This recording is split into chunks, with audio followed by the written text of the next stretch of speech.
Welcome back to our show, Empower Your Life. I'm your host, Cindy Marie. Our next guest, he's a life and business coach. He's also a civil servant working for the UK Civil Service.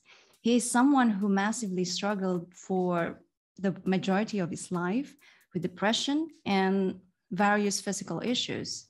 In the last 6 years, he continually cured all of these challenges and is creating a life that he wants to live with ease, peace, and most importantly, fun. Now it is creating thriving coaching and consulting businesses, helping others, making their dreams a reality. So I cannot wait for him to share his story, also some tips and tricks over there for us to shift our mindset to really live the life that we want to live. So without further ado, may I welcome to you our next guest, Coach Stuart or Stu Rawlins. Hi, Stu. Welcome to our show, and thank you for being part of this. How are you?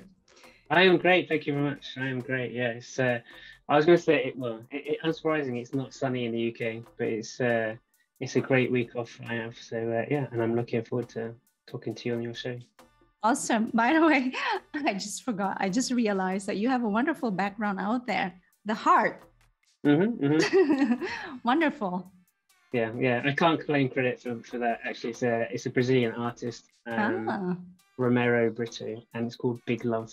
The love that kids have for their parents. So yeah, it's pretty cool. I love it. It's wonderful. I bet even in real, that will be full of colors.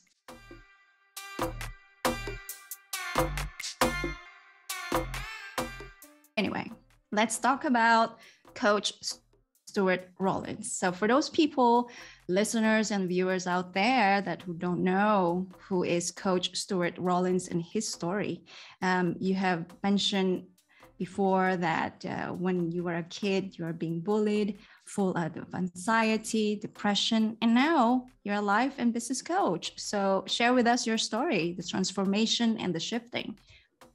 Yeah. So to be honest, I don't think we have enough time in the hour that we've got to talk about everything that I've gone through. But it's but for sure, yeah, my childhood was pretty difficult in terms of being bullied and being on my own quite a lot. And I'll freely say that my parents were loving parents. They were actually around, although my dad did work a lot. But I willingly, I guess, not willingly. That's a bit of a wrong word to use, I guess, but I kind of isolated myself quite a lot mentally, and yeah, I guess I mentally isolated myself quite a lot. I didn't have too many friends at school. I had a number, obviously, but then the last 2 years we fell out for some reason, and I spent 2 years pretty much in the library on my own reading. So yeah, I lived quite an isolated, I guess, mentally isolated childhood. And then, unfortunately, I mean, university was brilliant for me, and I am very much paraphrasing a lot of this, but university was really good for me. And then, unfortunately, after I had a really bad and a long breakup with my ex-girlfriend, which then kind of led to depression. Although I think I probably had depression when I was a teen as well, because I self-harmed a bit. I had issues with my weight. I generally had quite a lot of issues when I was a teen as well. I was suicidal, I guess, at certain points in my teen years as well. But yeah, after the bad breakup, it kind of all came back. So I had depression, stress, anxiety. I had a little bit of OCD with washing my hands, which I guess, funny enough, was quite useful in the last couple of years. Yeah, and then I guess at my worst, and I tell this story quite fairly regularly, I guess, but at my worst, I was walking outside my office wishing I couldn't swim and crossing the road, not really caring where the car was coming.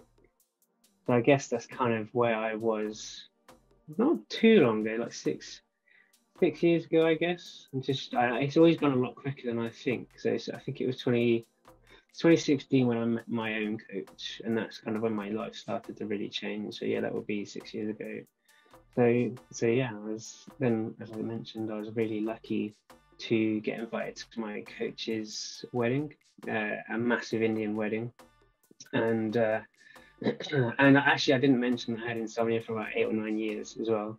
which was a pretty big thing to, I guess, forget. But yeah, I was sleeping around 3 hours a night for a number of years. And then I got invited to my coach's wedding, not by chance, because I knew the guy who invited me, but then by chance I kind of just got talking to a few of his clients. And that's when things really started to change for me, actually, because there was one guy there who I say this to him all the time, but I freely admit that I didn't actually understand what he was talking about in terms of mindset, in terms of kind of the stuff that I talk about now. And but one of the the key thing that really resonated with me was how he also was suicidal. And his own story was essentially that he pulled the trigger for a gun to kill himself, and they actually the trigger or something in the gun failed, and it's about a 1 in 100 or 1 in 10,000 chance of failure in a modern gun. And he then realized, obviously, that wasn't who he was. He had a kind of, I guess, a massive insight, and then that led to him changing his life. But that really resonated with me, because I was kind of like, I was at this similar point in my life, and I was like, if he can get from where he was to where he was or where I saw him at the wedding, I was like, yeah, there's something kind of deep inside me kind of got curious. And I think I spent 2 or 3 months kind of just like Googling Sid Banks. And Sid Banks is essentially, it is, for anyone who isn't aware, is kind of he used to be, rather, he was a Scottish welder who had an insight, quite a big insight, or I guess enlightening moment, as people refer to it as. But I come back to me, I spent 2 or 3 months kind of looking and listening to him, not really understanding what he was talking about. Yeah. And eventually it got to the point where I was kind of, it got harder for me to carry on as I was than just to kind of reach out and ask for help. So that is my very brief history in to actually being coached. And then since then, I still had a bit of stress and anxiety at particular points in my life, depression. I won't lie, it wasn't kind of like I met my coach and then like that, everything went. But things did start to get better quite quickly for me. And yeah, my life massively changed, and I'm a massively different person. And I think, not to gloss over the last 6 years, I still had insomnia issues for a large part of that. I was still working a day job, a civil servant. And then the anxiety and stress came back, particularly at the start of the pandemic. But yeah, then I got rid of it. I cured myself of anxiety and stress over the last 2 years, the first year in the pandemic, really. And yeah, and my physical health issues, which I had, which is essentially just, if you're not sleeping for a long period of time, then obviously you're going to have health issues, or you might have health issues. It's not kind of a foregone conclusion. But like I have a weak gut, and then at my worst, I couldn't read a sentence in English and understand what it meant. And I'll just give a bit of context. Going from someone who, on my day job, who's very good at reading like complex legislation and then applying that to not being able to read a kind of like just a simple sentence in English and understanding it, that's pretty difficult, to be honest. I would say that's probably one of my worst moments, I think. Having spent so many years of my life kind of relying on my ability to think and comprehend loads of different things, really complex things as well, to not being able to understand anything, that was a particular low point for me in my life, I guess. But I love talking about it now, because where I was then and now, sleeping better, living a happier life, freer, I guess, on a totally different mindset. I can now talk to you. Now. Pardon? It's lighter feeling now, yes. Oh, 100%, 100%. Like I can't even, it's not even 100%. It's probably like 10,000%.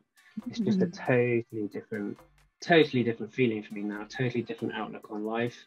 You know, when I was depressed a long time ago, I used to kind of think, oh, why is everything bad happening to me? And you know what, I actually remember at school, I remember walking past the art block in my school thinking, oh, I've had a lot of bad years, you know, something good's bound to happen to me at some point, you know. Well, now it has, but it's just, yeah, it's just, that's kind of how I used to live. That's the mindset I used to have. I used to be like, oh, the world is against me. There's so many different, you know, difficult things happening to me. I just kind of, I did hope for a better, obviously, because I'm still here, and I think that's one of my fundamental kind of messages. Is, yeah, do have hope. There is always hope. Like if I've been where I have been, and if I've been through what I've been, and I know other people who've gone through a lot worse things than I've gone through, and they're fine, and they're doing really well as well. So I think that's kind of the one underlying thing I'd really like for anyone to get, I guess, from this, is that no matter where you are, no matter what you've gone through, there's always hope of change. Because I've done it, and I know other people who have done it as well. My history in very brief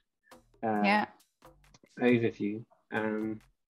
Yeah, it's been an interesting time, and I'll also say that, like, I think this is really my coach Anchor's Jane, and also my mentor Chip Chipman. They're very big on, like, saying, you know, things are really amazing, but at times you still struggle. Like, I still struggle at certain points. Like, I might have a bad day, or I might even have a bad week or a bad month. But compared to where I used to be, and where I was, like, it's just at an infinitely different level. Infinitely different level. And the reason why I wanted to mention that is because you get nowadays with a lot of, like, Instagram and Facebook, you get all the highlight reels of people's lives. So you see all the amazing photos, family photos, I don't know, parties or holidays and things. And I think the same thing, exactly the same thing you get for coaches, or if you follow coaches, or if you follow people in self-development, they'll constantly, or a lot of people, not necessarily deliberately, but they'll give you the highlight reel. So I think for anyone watching and listening, I want to say, look, you know, that's not reality. It's not what happens all the time. For sure, it happens, obviously. But there are obviously bad days and things that people generally don't put on Facebook, don't put on Instagram. Yes. So yeah, I think that's probably one of the most important things as well. Is that, you know, I know a lot more around how we as humans interact with our environment and stuff like that, and I've cured all my mental health issues, and, you know, I've totally different position to where I used to be. But, you know, I still have, as I said, those kind of bad days, weeks, or even months. But yeah, I think that's really important to say as well.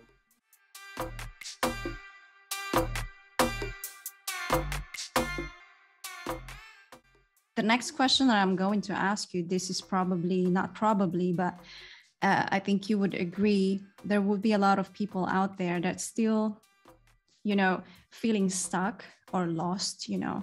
And I truly believe that we always have this small or whisper voice, this tiny voice or small voice that whispering with us, giving us the trigger, the signs that something is not right, right? And then it triggers us. Either we take we take action for something, or we just gonna be here.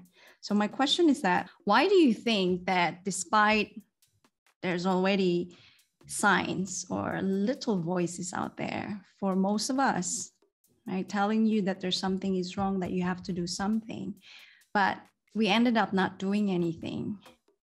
Would you know any reason why some of us, you know, decided or chose to not do anything yet, feeling that this is what life is giving me? It's an interesting question. I think a lot, and I'm talking 100% personally around this.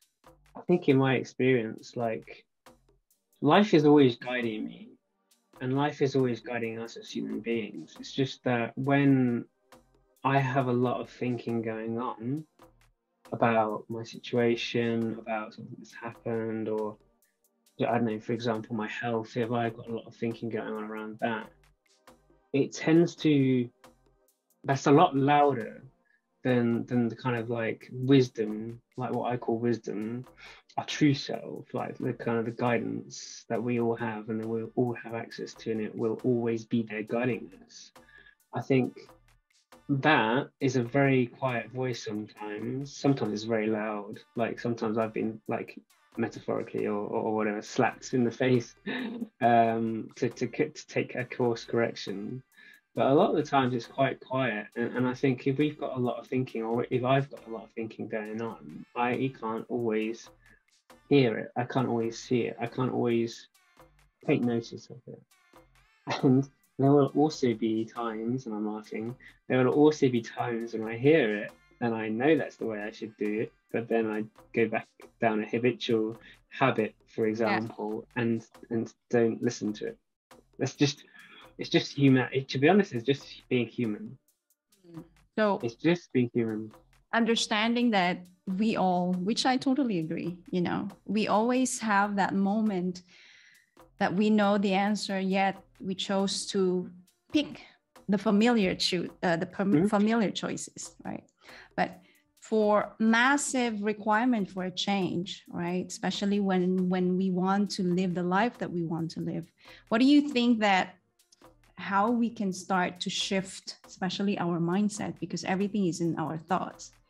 For a lot of people that haven't had the time, the strategies, the structure, the firm discipline, that having trouble where to begin or how to start of shifting, so they can slowly, you know, reflect on that moment and then capture, oh, okay, hang on, what's going on? And then, yeah, and start to take action. What do you think that they can do, such as like practice or principles in a tiny step or action, so they can know how to shift their mindset moving forward? So I'll honestly say that I never had any strategies and I've never had any techniques. So I guess that's probably not necessarily a useful thing for listeners to hear. But at the same time, I guess it's quite good in the fact that there's nothing necessarily to do. Having said that, I think what's really helped me is be open to kind of not knowing anything. Like, and that's been the number one thing about my transformation, is I've been very open with dropping all my kind of ego, habitual thinking. And I will say ego and habitual thinking without any judgment of myself, without any judgment of the ego. It's not good, it's not bad, it's neutral. It's just what we think about ourselves and the world. That's not good, that's not bad. It's just what it is.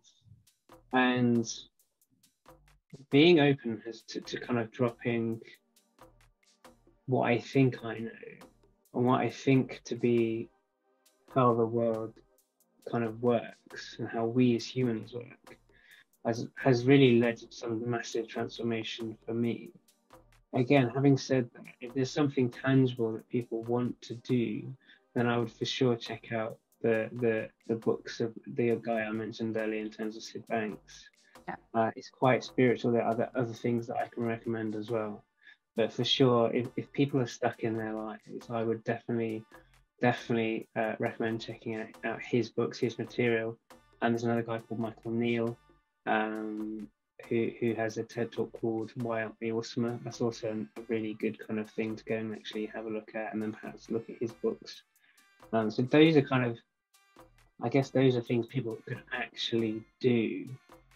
I think for me, when I was stuck, it was very difficult. I didn't know a direction to go in, and I didn't ask for help.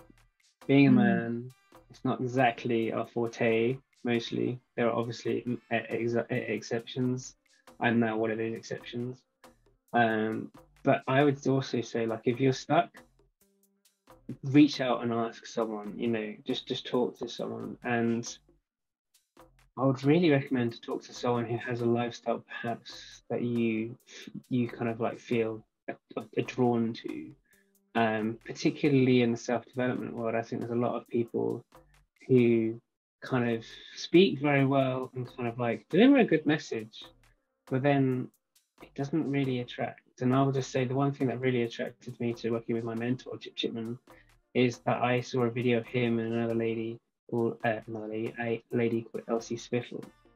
And what I distinctly remember is I looked at them and they were so calm and collected, and I didn't have any of that. And I was like, that's what I want. So I investigated that. I now work with one of them, and I see that I already have that. We all have that calmness underneath. So those are kind of like, those are things that I would recommend definitely. If you're for sure, if you're stuck, ask for help is definitely probably the number one thing to do. It doesn't, I've been, I don't know, I've in my life I've mucked up loads of things. I will say relationships with women I've mucked up on really bad levels. So there's nothing really, I'm quite honest about that as well. There's nothing, it might be embarrassing, some things that you're kind of like you're struggling with, or you might think you should know this by now, but like, trust me, like a lot of people have gone through similar things. That was one of the biggest things that actually surprised me when I started to ask for help. So many people have been through the same things, or not necessarily the same things as me, but they've kind of got stuck on a similar thing, and they're like, oh, this helped me, or I can advise you to listen to this audio, or that kind of thing. So yeah, number one thing would be, you're not alone. Reach out, ask for help from someone you trust, or perhaps someone, I don't know, someone you, I don't know, coach or something. Then I'm sure if they're a good coach, then like Ankush Jain is my coach, they'd help and guide. Yeah, I love that you mentioned being a man. It's not your forte to open up, which is very true. You're not raised being that way. And it's great to hear from you that when you know that you're feeling lost, you're feeling stuck, you're feeling miserable, it's not a sign of weakness. I've mentioned this many times, that being open is actually, I know opening up, being honest, showing vulnerability, and therefore you might think that a lot of people might judge you, but really, if you just think about your progress, your expansion, your growth, you wouldn't really think about what other people say, at least for me, because I want to change, I want to grow.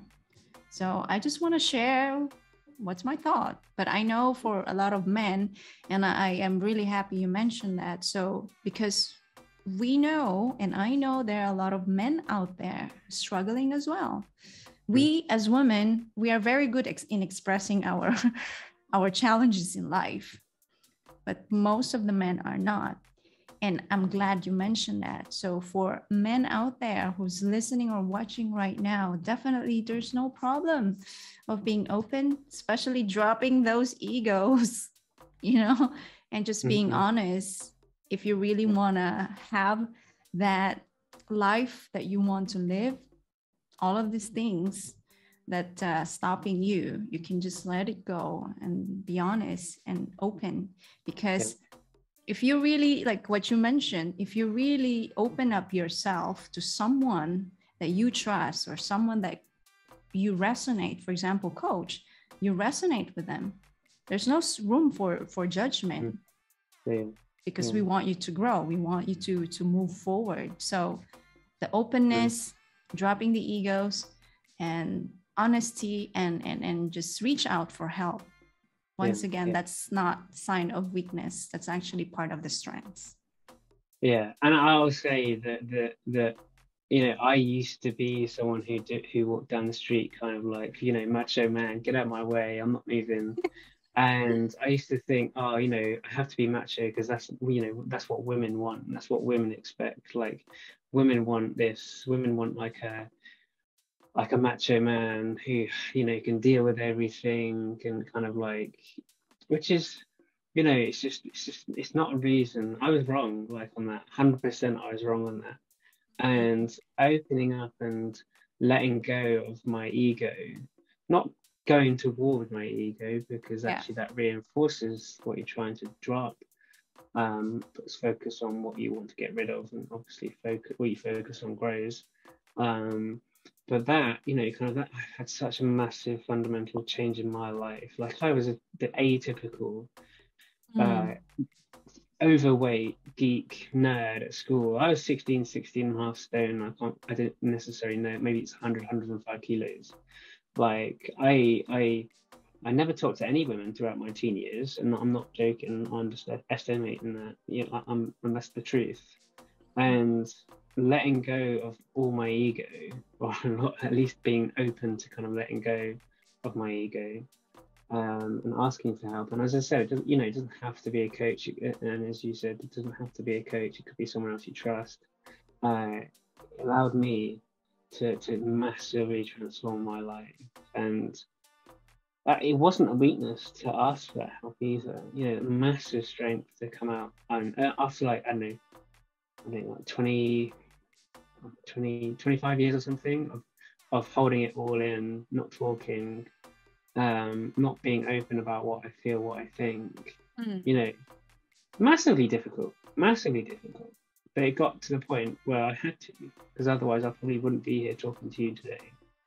But yeah, I think that is the first step. I think that is at least one of the first steps of changing life. And yeah, if any, I guess if any men are kind of like out there going, oh, but what about this? What will they think? And loads of people probably think loads of things about me, but you know, I've got to a point where I see that it doesn't really matter. It doesn't really affect me as much, because what really matters to me is what I think of myself and my family think of me. And you know, there'd be certain things that my family disagree with as well, but at the end of the day, you know, what I think of myself is the most important thing, and my opinion of myself, and being, as I said earlier in the conversation, integrity, being within integrity, whatever that means for people. But like for me, it means being my word, you know, being true to myself.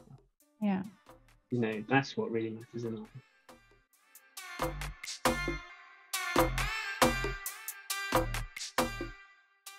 I mean, it's obvious that you have gone through with what you have gone through, and you are true, and your self-awareness is very strong, right? That you can say that you know what matters is true to myself.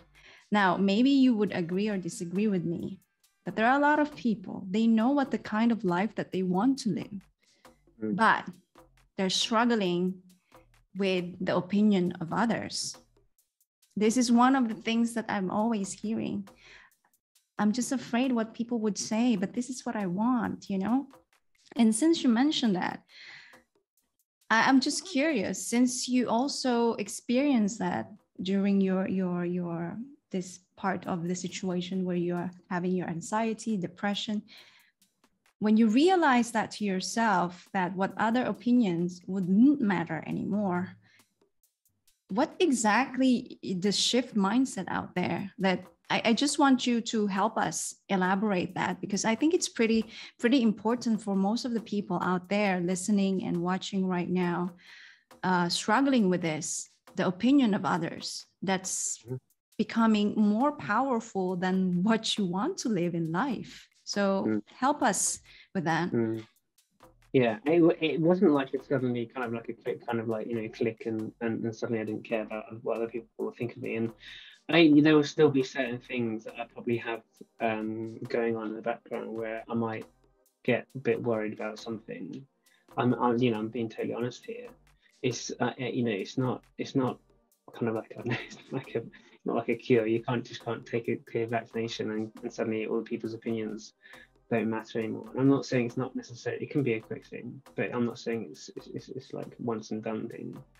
But I think for me, and this is, I was going to say, it's kind of like, it's just doing and then seeing what happens. And I know a lot of people might not like that, but I think for me that has been the case. I think it's just, you know, kind of having the attitude of, you know, other people will always think certain things about me, but like But actually, is that actually true? Like, this is one thing that I was thinking about a bit earlier when you were asking the question. But I used to, when I was massively overweight, I used to go to the gym. I don't go to the gym anymore. I climb, but like, I used to. Oh, what are these really buff guys going to think about me? What are these really attractive women going to think about me? And like, Mm. I'd walk around the gym, like thinking about, like being insecure, basically wondering what this. Yeah, one day I realized that they're probably thinking the exact same thing that I'm thinking, or they're probably thinking like, oh, what's for dinner? Or like, oh, what should I do next? Should I do 10 reps or should I go swimming? Like, quite often or not, they're not thinking about us at all. Like, this is what I find. I'm laughing at myself because I wasted a lot of time thinking at the gym what other people would think of me. Mhm. And yeah, quite often or not, people didn't think about me at all, or like they'll just get on with their own thing. And I think the funny thing is that everyone, the majority of people are in their own worlds. They're thinking about their own lives. It's not meaning that they're selfish. It's just the way the humans live their lives. Like we're so kind of focused on what's going on for us in our lives that inevitably we don't kind of think as much around what's someone else, or what someone else, like for example, for me in the gym, they like, oh, what's that guy overweight doing in the gym? Well, I guess it's kind of self-explanatory, being overweight and being in the gym. But it's just, that's, I think, the funny thing is that we're always, or a lot of times, we're scared of what other people think about us, but they're doing the exact same thing. They're also scared of what we're thinking about them and stuff like that. And I guess bringing it back a bit also is that you know it is really just like trying it out, taking little steps and kind of going, I want to do that thing. I want to, I don't know, like just using a really small example. I want to go to the gym. And I don't know, my mum's not, my mum doesn't think this, but like, oh, what is my mum going to think if I go to the gym? Or like, what my friends are going to say if I do this? Or, you know, it's just taking the steps towards what you want in life. And yes, it can be hard. Yes, there can be a lot of mental pressure from ourselves about what we think other people might think about us. But like at the end of the day, it's just kind of a lot of in my life. It's just me thinking that they'll think something. It's not actually, they don't actually necessarily think that. It's just me thinking it. And it is just because I think it doesn't mean it's true. Mm-hmm. However, I will also say that, for example, this is kind of just the example that comes in my head. Like, I've been working with my coach for 6 years, and there have been points in my life, in my journey, where my sister and my mum have kind of been hesitant at me renewing with my coach, going, oh, haven't you done enough? Like maybe it's time to kind of do stuff. You can, like instead of going on holiday, you're paying money for a coach. Mm-hmm. And for me, it's just trusting myself that I know what's right for me. And I go, look, mum, look, this is what's right for me. This is the journey that I want to take for myself. I understand that, like you might not agree, and I understand that, to be honest, a lot of the times I think it is care from my mum, for example. I'm using that as an example. Like, parents usually want the best for their children. Yes. So but they think, oh, you should be putting money into holidays, or you should be putting money into other things. But the change that I've had in my life from being suicidal, depressed, anxious, and stressed, and all these other issues to where I am now has been fundamentally not only just because of the work I've done on myself, but because of my work with my coach. I know that helps me, so I can just trust myself and go, I appreciate what you think, Mum, but this is my journey. This is my life.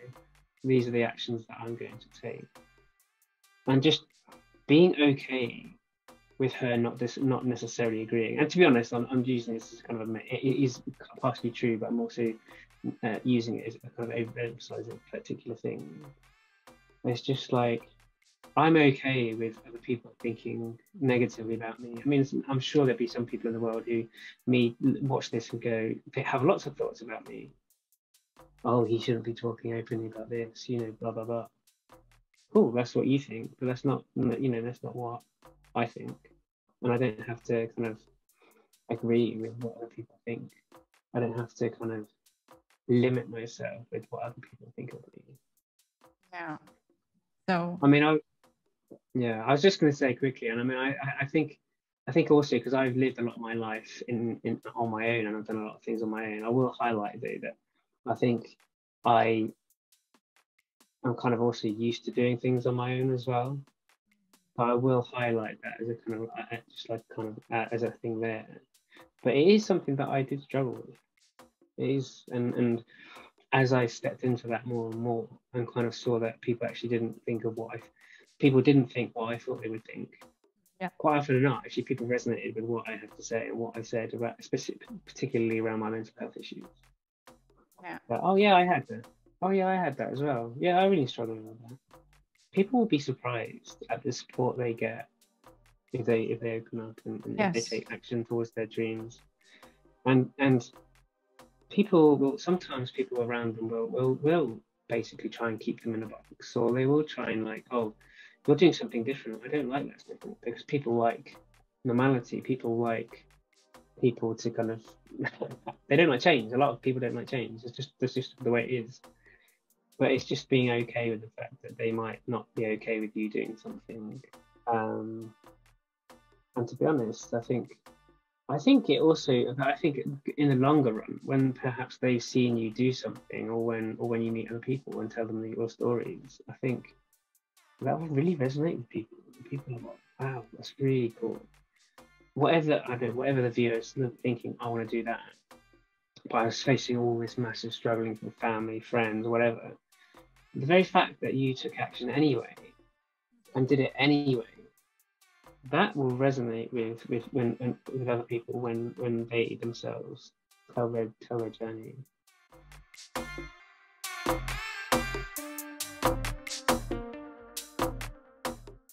Since there will be a lot of negativity in life, and we really want to get to the life that we want to live, however, we always have these challenges in our life. For example, I don't know if you have encountered this with one of your clients, that when they speak to you, they're so energetic. You know, I feel so light, you know, I can do everything. But then the next day, the moment that they don't speak to you, their energy again went down. So my question to you, for other people out there, especially if they don't have their own coach, right? And they don't know how to create their mood in a more positive way, so their day will be better as well. So do you have sort of like your self practice or routine, or whatever you call it, ritual, to create your mood more optimistic, more inviting for positive energy, so that your day will be also in a good way? No, I don't actually do anything. I don't actively kind of have any mantras or kind of like techniques that I personally do. I think the work I've done on myself the last 6 years, I think it really has helped me to kind of see on a deep level that I don't have to engage with negativity. Like, I have a choice in my life to engage with other people's negativity and even my own negativity. Like, I have a choice. I don't have to kind of, I guess, I don't have to board that train. Like, I don't, you know, like, I don't have to turn up at the station in the morning and go, oh, there's a negative train going through. And sometimes I will board that train and go nearly to the destination. And other times, you know, I'll just go, no, I don't want to get on that train. So no, there's nothing specific that I do. It's just that me seeing on a deep level that everything we experience is neutral, and it's just that what we as human beings put on that with our thinking and our beliefs. You know, I can kind of, the more I see that, the deeper I see that, the more I can see that I have a choice of whether I'm happy or whether I'm not. And I will say also that I think the more I kind of focus on what's going right and the good, rather than focusing on what's not going right and the bad, the more I tend to kind of just pay attention to that as well. The better experience of life I have as well. And this is something that's really been fundamental for me in my health over the last year, is that the more I focused on what wasn't right, then the more that got worse, the more it came bigger in kind of in my perception and in my reality. But the more I kind of focused on, well, wait a minute, where was I 2 years ago? Where was I 3 years ago? Where was 5 years ago? The more I see kind of where I have been and where I am now, I'm kind of like, oh, I don't need to focus on the negative. I don't need to focus on the bad or what's going wrong. You know, as I said earlier, sometimes I will get on that negative train. Sometimes I will have days, weeks, or even maybe a month or something, although it's rare nowadays, where I'm kind of like, oh, you know, because eventually, you know what happens is that generally, sometimes now for me, it's kind of like on a low level kind of thing. It's like in the background. I'm just having a bad day or a bad week. I'm like, oh, why is this happening? And then suddenly I kind of realize, oh, I'm being a victim again. And just kind of not necessarily not doing anything to realize that, you know, not having it on in a notepad kind of going, am I being a victim today? You know, not actually actively doing something. It just kind of comes into my consciousness that I'm being a bit of a victim to my circumstances and to other people, and I have the choice to not be a victim, and that kind of just reminds me, and I'm like, oh, okay. Yeah, it's not something to do for me. That's not an actively doing thing. It's just kind of it's like forgetting someone's name, and then you kind of walk away and you're like, oh, chill. That is it. We're literally wired up to kind of, you know, be aware.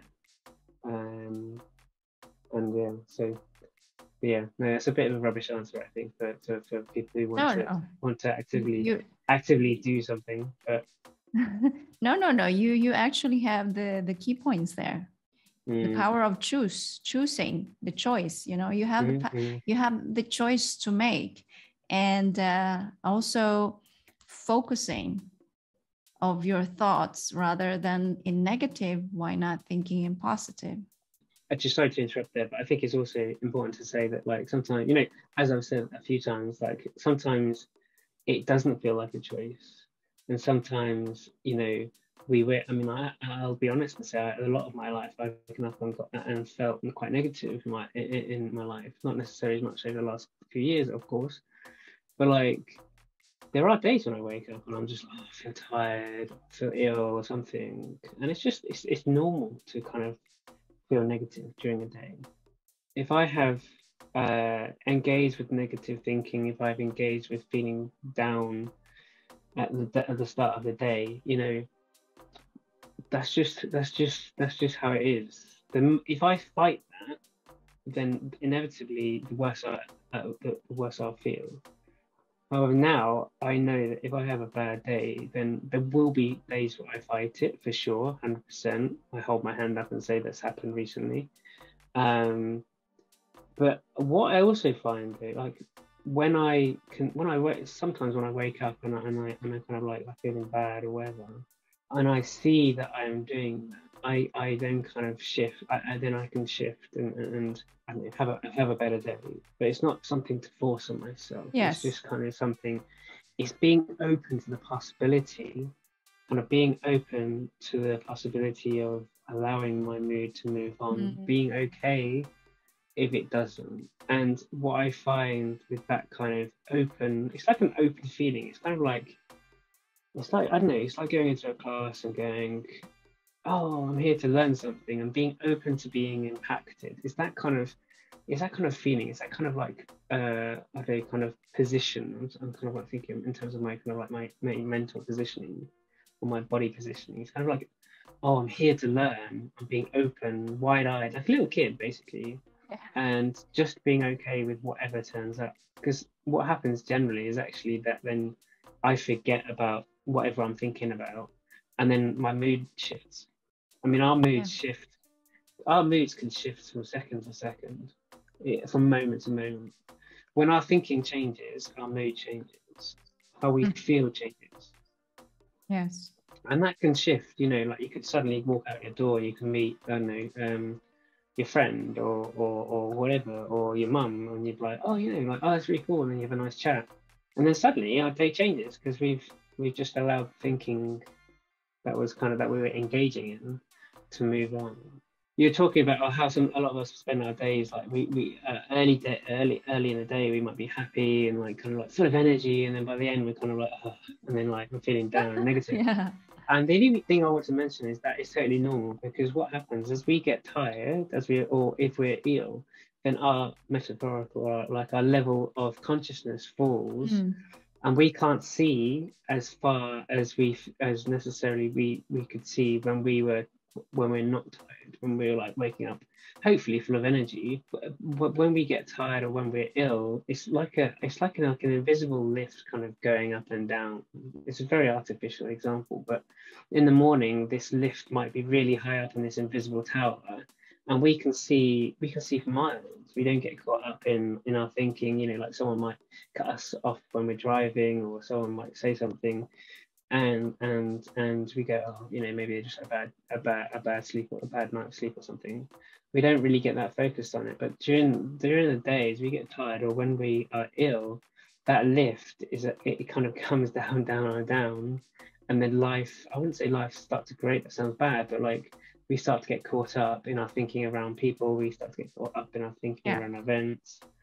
So that, again, that's also quite normal, you know, like live open with infinite possibility, because if the universe is always growing and things are always being created, yes, and you know, if we have the possibility to be open and that things being created and anything being possible, you know, why focus on what could be destroyed, or why focus on pessimism or pessimistic thoughts?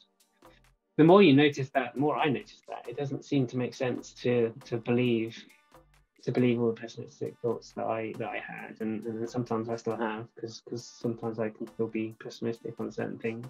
But yeah, it's just kind of like testing those beliefs. The same for other changes. We'll feel a lot of hesitancy in change. It's just normal.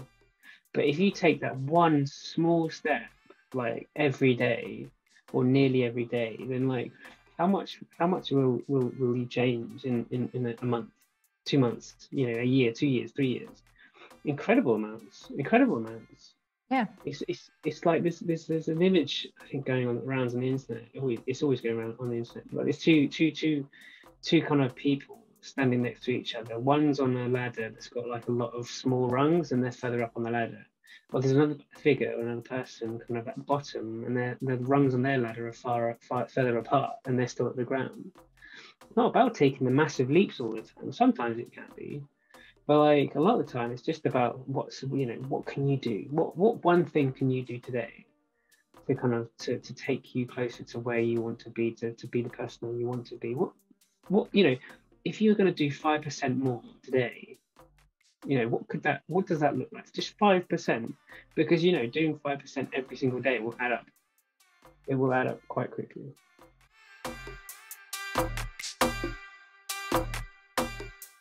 of course, for a lot of people out there that would love, especially in UK, if want to connect with you, and they want to get to know more of your service, and also want to see if they can resonate with you in terms of looking for some changes or shifts for the life that they want to live or wants to have, where they can reach Coach Stu.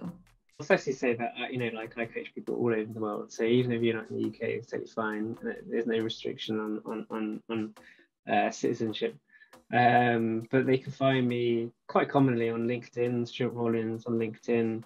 Facebook is usually where I write a lot of my things as well. I do obviously post a lot of things on LinkedIn. So those are the two main areas. I'm quite big into my spirituality. So I also have an account called Lao Stew, on Instagram. So 100% you can contact me there as well. It's LAOSTU, not playing at all on the fact that it's similar to Lao-Tzu. But yeah, those are the three main areas. I do have a website, stuartrawlins.com. It's not currently up to date. So I would just say that the best places to contact me would be Facebook or LinkedIn. I have another question. You can share with me the brief or the most powerful message that you can share. So say that you were in a gym, okay? And there's this maybe 16-year-old boy, and he felt like he has a very low self-esteem. And he was looking at you like, wow, feeling like, looking at you like you're Superman. And then he asked you, how can I be like you? What would I say? Yeah. I'd say don't be like me. Don't be like me. No, don't be like me. Don't. He felt so wow with what you're doing. So he felt like you're a hero. And yeah, he's just like so. No, I would say definitely do not be like me at all.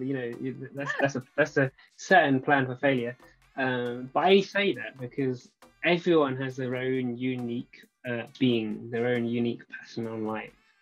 And what I would say to that 16-year-old, if say it was a 16-year-old me, well, for me, I would just say keep going, you're doing all right. But like for other people, I would just say that it's so easy in life to look at other people and look at famous people, film stars, be they women, men, or whomever. It's so easy to go, oh, I want to be like them. I want to be like them. I want to be like Seth Rogen, or I want to be like, I don't know, I'm struggling to think of someone else famous now. But the secret is the reason why they are successful is because they are themselves. They are their own unique selves. They are being who they are being, and I wouldn't say for all the times, but a lot of the times they're comfortable in who they are and who they're being in the world, including their kind of what they perhaps see. Well, what I see is my kind of like I would say weaknesses, because I don't think that's the right word to use, but kind of like quirks. Like I'm okay with all my quirks, or I'm a lot more okay than I used to be. Let's put it that way. So I would say to a 16-year-old self, like, or a 16-year-old kid, whomever it may be, I would just say, go and live life, kind of do what you want to do, explore what you want to, make the mistakes that you'll make, and that's just part of life. You will make mistakes. I will still make mistakes, but now, and the reason why I never talked to any women for 10 years, and the reason why I never really did anything as a teenager and just sat at home, is because I was scared of just going out and making mistakes. I didn't know actually that going out and making mistakes is the way that everyone learns. You don't just wake up knowing everything. It's just, and you don't just wake up being really famous. You don't, well, you might do if you're born into a famous family, but a lot of the times people go out and make mistakes. If you want to have a look at someone famous, Ed Sheeran, like there's a clip of Ed Sheeran when he used to be young, busking for money, and he was awful. Or he was just like the worst singer you've ever seen. And look at him now. Like it's just going out, finding something that you love to do, you have fun to do, whatever that is. Playing computer games. I used to play a lot of computer games, or sport, or writing, reading, listening to music, whatever you like to do. Just have fun and explore from having fun and that lightness, and you'll continue to make mistakes. Continue to. The biggest thing that I've learned in my life, being at the bottom, absolute bottom, and working my way up to where I am now, is just to keep going. There'll be days when I cock up. There'll be days when I feel bad. There'll be days when I make massive mistakes, especially with women. He says jokingly. But it's just about kind of taking the hits on the chin and getting up anyway. And I think it's a Chinese proverb. It's like fall down 7, get up 8. I think my tally's probably at fall down 763,000, get up whatever 1 plus that is. It's just keep going. It's part of life. It's just part of life. Just to keep going. Everyone, if you find this video or episode valuable, make sure to share it. Everyone that will be benefiting, especially if you want to live the life that you want to live. And as what Coach Stu said, you know, never be afraid of making mistakes. Just keep moving forward. So there you go, everyone. Just focus, stay on track, never be afraid. Your fear will always be there, but just keep moving forward. Just do it anyway. So thank you so much, Coach Stu. Thank you so much, everyone. And we'll see you next time. Thank you. Thank you so much for watching. I hope you enjoyed that interview, and I hope you find it inspiring and motivating. Remember, stay optimistic and keep taking action slowly but surely for your big dreams. Thank you once again, and I'll see you on the next episode here at Empower Your Life.